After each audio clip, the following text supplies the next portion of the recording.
जैसा कि last episode में हमने देखा था कि बीस्ट गॉड का कहर साउथ बॉर्डर से लेकर धीरे धीरे आगे बढ़ रहा है। डीमन किंग सेक के अजूर ड्रैगन किंगलोंग भी उसी के हाथों मारे गए। जब ये बात राइचस सेक को पता चली तो उन्होंने टियानियन टेम्पल और फेंगशियांग वैली के साथ मिलकर एक प्लान बनाया। ये तीनों सिख फॉलिंग गॉड पास पर पहरा लगा चुके थे ताकि बीस्ट गॉड की सेना इनके कॉन्टिनेंट में एंटर न कर पाए। वही दूसरी तरफ डिमोनिक कल्टिवेटर्स ने भी यूनिटी करते हुए पॉइजन वैली में एक मीटिंग रखी, जिसमें हेयुआन सेक्ट, डिमोनिक किंग सेक्ट और पॉइजन वाली मिलकर इस बीस्ट गॉड की सेना का मुकाबला करने का फैसला लेते हैं। हालांकि ज़ेफान तो अकेले ही बैटल ग्राउंड में उतर चुका था। उसके वहां आती एक बहुत ही विशालकाय डीमन किंग उसे ललकारने लगा।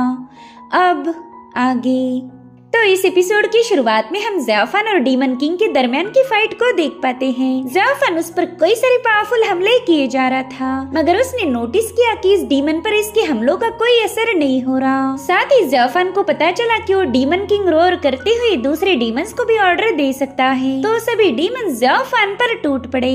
ज़ेफान भी उन पर हमले करते हुए कह रहा था कि इनसे निपटना तो काफी ज्यादा डिफिकल्ट है। उन डीमंस के ऊपर अटैक करने जाओ तो डीमन किंग बीच में आ रहा था। इनफैक्ट वो तो अपनी टेल से ज़ेफान को चट्टानों में पटक चुका, मगर ज़ेफान ने समय रहते अपनी गोल्डन बेल को एक्टिवेट करते हुए खुद को घायल होने से बचा लिया। थोड़ी देर में वो सभी डीमंस उसके पास आ चुके थे। वहीं पर वो छोटे डीमंस तो उस बेल को ब्रेक करने की कोशिश करने लगे थे। तभी ज़ेफान कहने लगा, चलो जल्दी से जिन्हें भी मरना है वो मेरे पास आ जाओ। और फिर ज़ेफान ने वहाँ पर ब्लड रिफाइनिंग थॉर्न्स को एक्टिवेट करते हुए इन सभी डीमंस को पियर्स करना शुरू किया। उसने अपने एक ही ब्लो में कईयों का काम तमाम कर दिया था। साथ ही साथ डीमन किंग भी इन थॉर्न्स की चपेट में आ गया। वो काफी ज्यादा चिल्ला रहा था, जो देख ज़ेफान कहने लगा कि बस वैसे ही थोड़ी देर और रुक जाओ, मैं अभी तुम्हें शांत करता हूँ। जिसके बाद वो अपनी डिमोनिक हैंड का यूज करते हुए उस डीमन के सिर को कुचलने की कोशिश करने लगा था। और उतने में ही वहाँ पर ज़ेफान की जूनियर डिसाइपल ली जोंग की एंट्री हो गई। उसने वहाँ आते ही बड़े ही स्टाइल के साथ उस डीमन किंग की आंखों में अपनी तलवारें घुसा दी, जिससे तो वो डीमन किंग बड़ी ही बुरी तरह से तड़पने लगा। साथ ही ली जोंग वहाँ पर स्टार सीलिंग फॉर्मेशन को एक्टिवेट करते हुए उस डीमन किंग को उसमें ट्रैप करने की कोशिश करता है। तब तक ज़ेफान भी वहाँ पर आ गया था। वो ली जोंग से कहता है कि वाह, तुम्हारा टाइमिंग तो एकदम परफेक्ट था।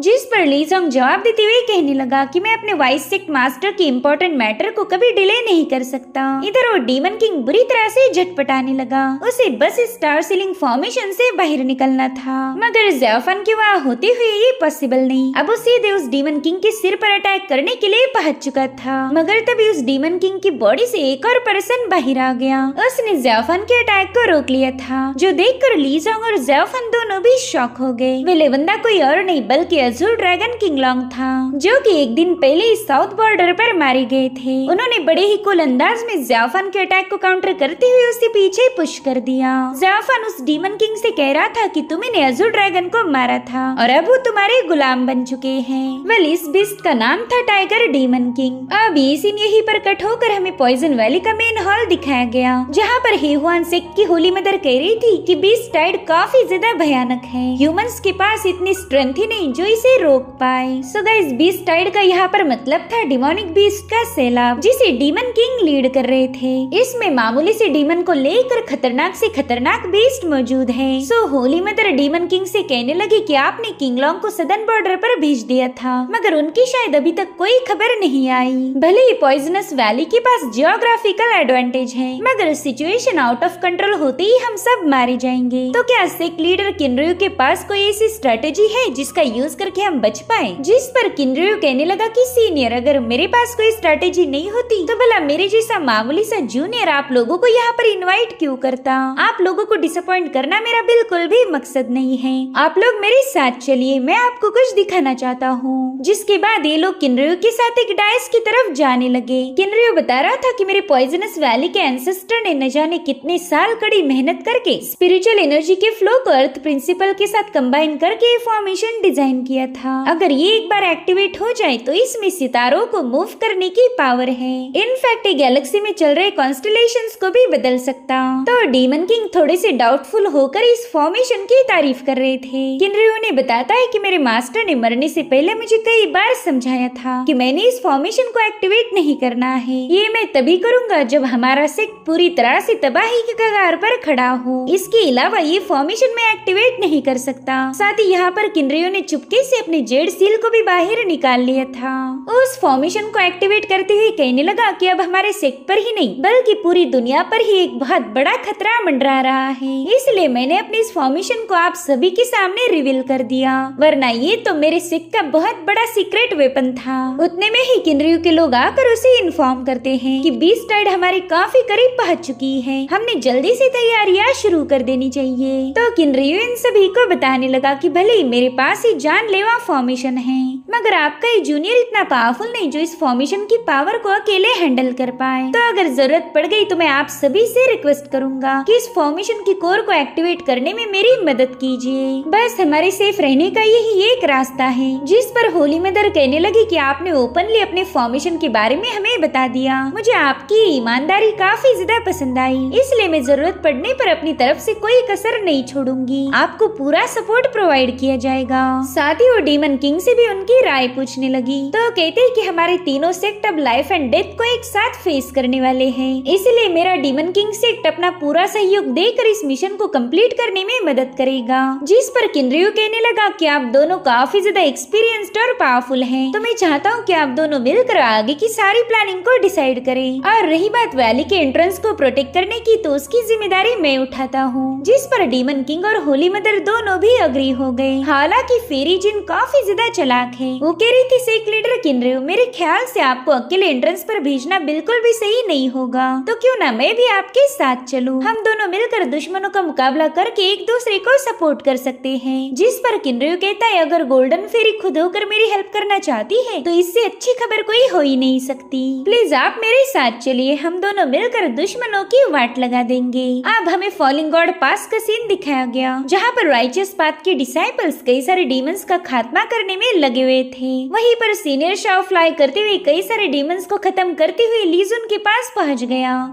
उससे कह रहा था कि प्लान के अकॉर्डिंग एक्शन लेना। जो सुनते ही लीजुन ने उन डिमोनिक बीस्ट को अपनी तरफ आने दिया। वेल, ये लोग इन डिमोनिक बीस्ट को बस ये दिखाना चाहती थी कि ये लोग उनके सामने कमजोर पड़ गए, ताकि वो डीमंस इनके इलाके में आ जाए। वहीं पर सीनियर शाओ बता रहा था कि जैसे ये डीमंस फॉर्मेशन में एंटर करे, इन पर अटैक कर देना। साथ ही जिन्यो ने अपने ड्रैगन को समन करते हुए कई सारे डीमंस का सफाया कर दिया। जैंग ने भी अपनी विंड पावर को एक्टिवेट कर दिया था और जियो ने आइस सोर्ड फॉर्मेशन का यूज करते हुए डीमंस पर लाखों तलवारें रिलीज कर दी, जिससे वो बर्फ में तब्दील होकर मारे जा रहे थे। साथ ही टियानियन टेम्पल के फाशियांग और फाशान ने भी अपनी डिवाइन पावर का यूज करते हुए कई सारे डीमंस को निपटा दिया।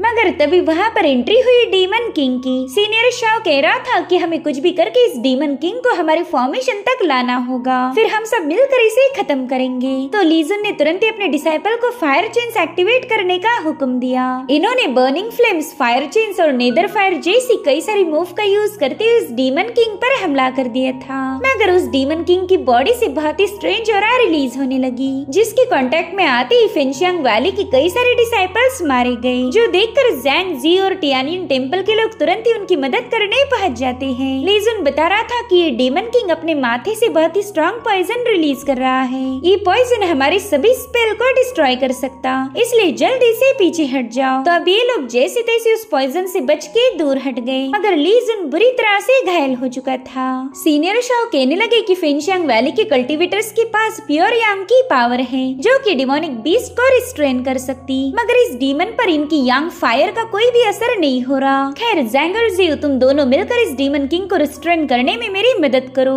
उनके पीछे टियानियन टेम्पल के फाशान और फाशियांग भी रवाना हो गए, जिसके बाद ये सभी लोग मिलकर उस डीमन किंग पर मुसलसल हमले करना शुरू कर देते हैं। साथ ही फाशान और फाशियांग ने वहाँ पर एक बहुत ही giant golden defensive bell create कर ली थी, ताकि वो अपने साथियों को कवर दे पाए। वहीं पर जियो ने भी अपने पावरफुल फॉर्मेशन को एक्टिवेट कर लिया। उस डीमन किंग पर कई सारे हमले करते हुए इसे बर्फ में ट्रैप कर देती है, मगर उस डीमन ने बड़े ही आसानी के साथ खुद को आजाद कर लिया। इधर जियो ने हेवन डीमन स्लिंग टेक्निक का यूज करते हुए उस पर अपनी एनर्जी से हमला कर दिया, जिसे वो डीमन किंग अपनी पॉइजनस पावर का यूज करते हुए काउंटर करने लगा था।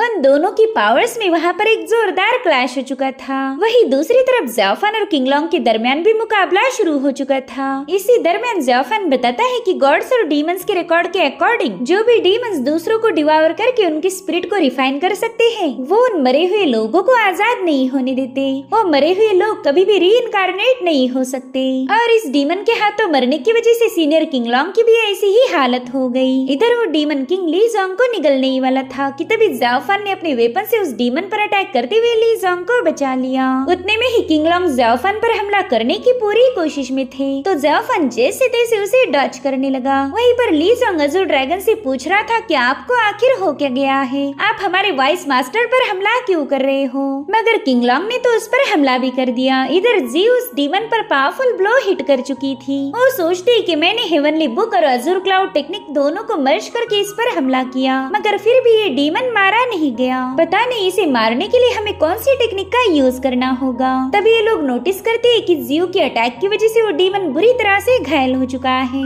तो इसी मौके का फायदा उठाते हुए सभी लोग मिलकर उस पर हमले करने लगे। सबने अपनी अपनी पावरफुल स्ट्राइक से उसे हिट किया था, लेकिन तभी वो डीमन किंग अपनी पॉइजनस ऑरा को रिलीज करने लगा, जिसके चलते इन सबको पीछे हटना पड़ा। जो भी डिसाइपल इस पॉइजन के कांटेक्ट में आए वो बेरहमी से मारे जा रहे थे। तो लीजुन सबको बताता है कि इस पॉइजनस स्मोक को अपनी बॉडी से टच मत होने देना, इसलिए फिनशांग वैली के सभी लोग पीछे हटने लगे।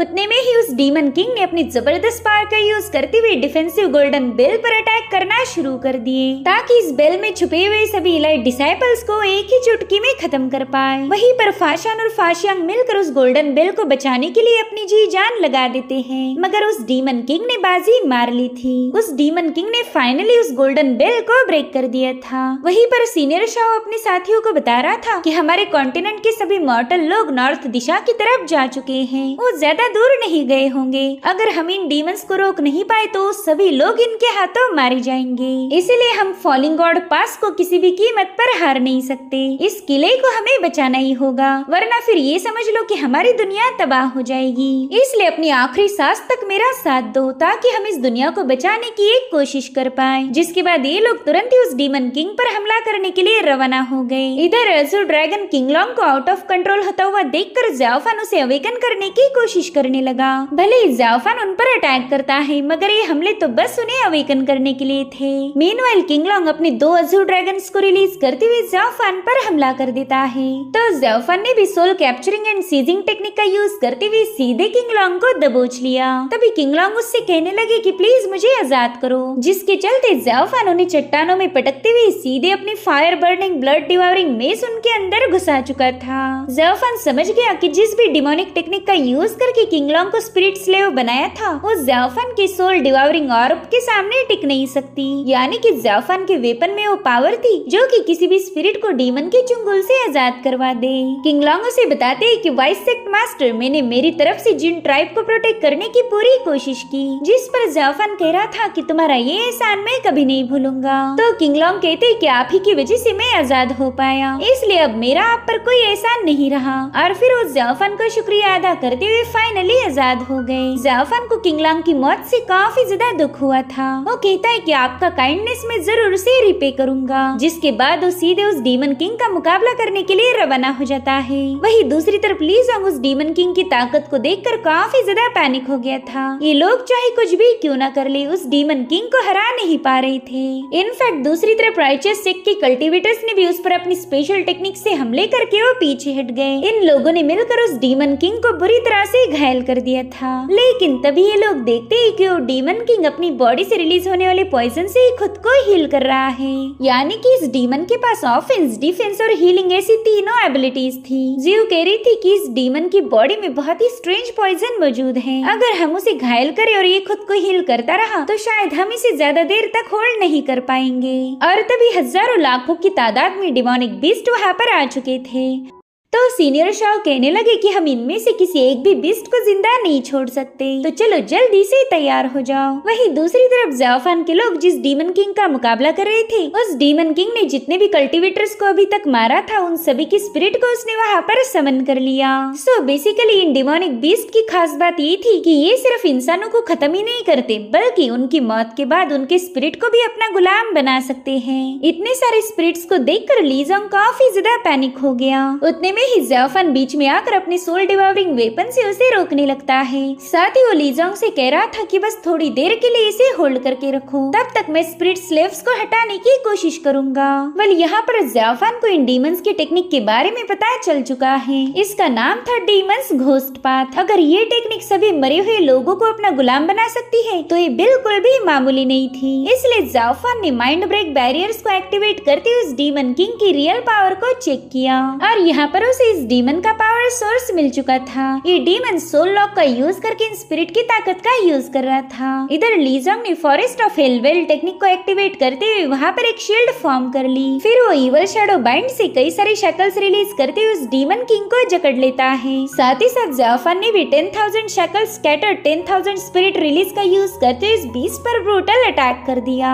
ज़ाओफान का ये अटैक इतना ज्यादा भयानक था कि उसके एक ही स्लैश के साथ उस बीस्ट की गर्दन कट चुकी थी। साथ ही साथ उसने गुलाम बनाए हुए स्पिरिट भी अब आजाद हो गए। वहीं दूसरी तरफ फॉलिंग गॉड पास किले पर डीमन किंग पूरी तरह से डोमिनेट कर रहा था। अब वो जोर से रोर करते हुए अपने डीमन को इस किले को भेजने का हुक्म दे चुका, मगर तभी उस डीमन किंग को महसूस होता है कि उसके साथी को किसी ने मार दिया है। इसका सीधा मतलब ये था कि इन डीमन किंग्स के दरमियान एक कनेक्शन है। अगर इन डीमंस को कोई मार सकता है तो वो था सिर्फ ज़ाओफान। शायद इसी वजह से जिन ट्राइब के सुप्रीम एल्डर ने ज़ाओफान को इस दुनिया की आखिरी उम्मीद कहा होगा। इधर ये डीमन किंग रोर करते हुए अपनी सभी डीमंस को पीछे हटने के लिए बताकर वहाँ से रवाना हो गया।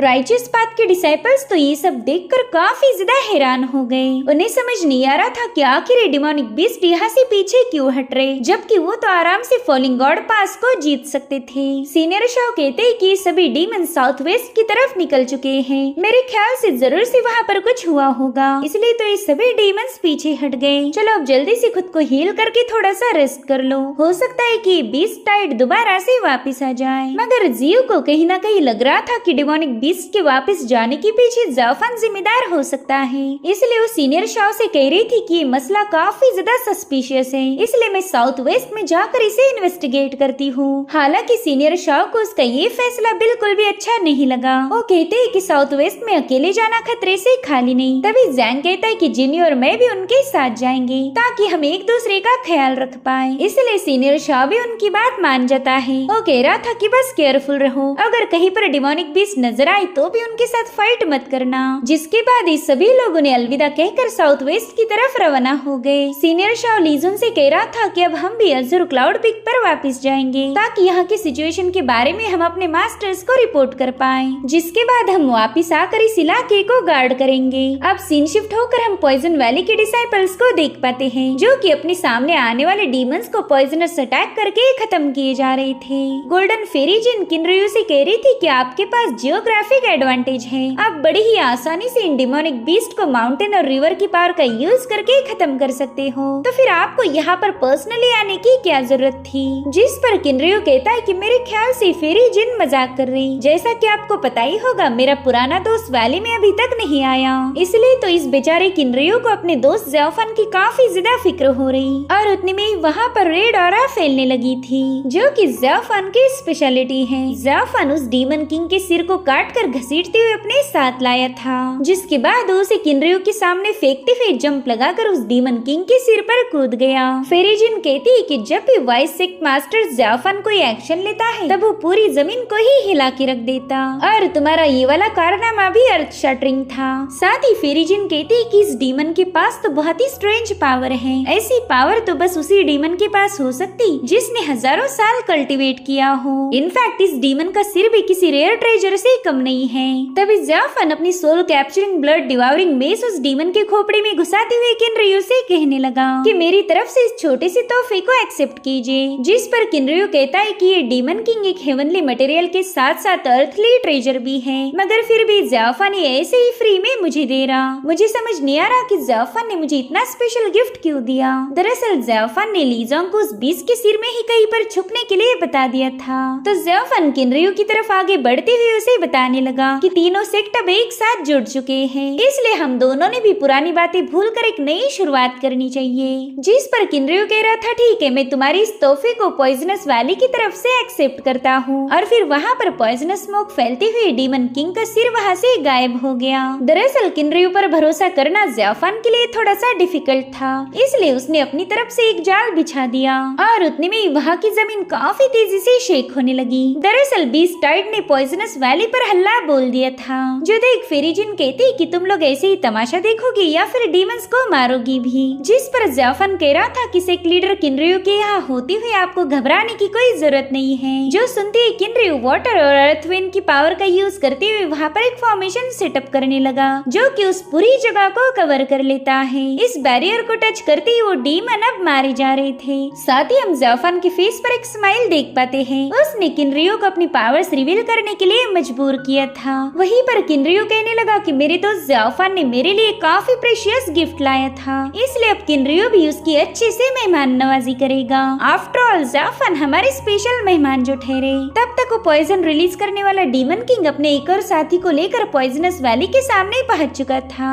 अब आखिरी सीन में हम ज़ाफन को देख पाते हैं, जो कि फिलहाल तो फाइट करने के बिल्कुल भी मूड में नहीं लग रहा था। और इसी के साथ एपिसोड यहीं पर एंड हो जाता है। Thank you so much for watching. Bye bye, take care.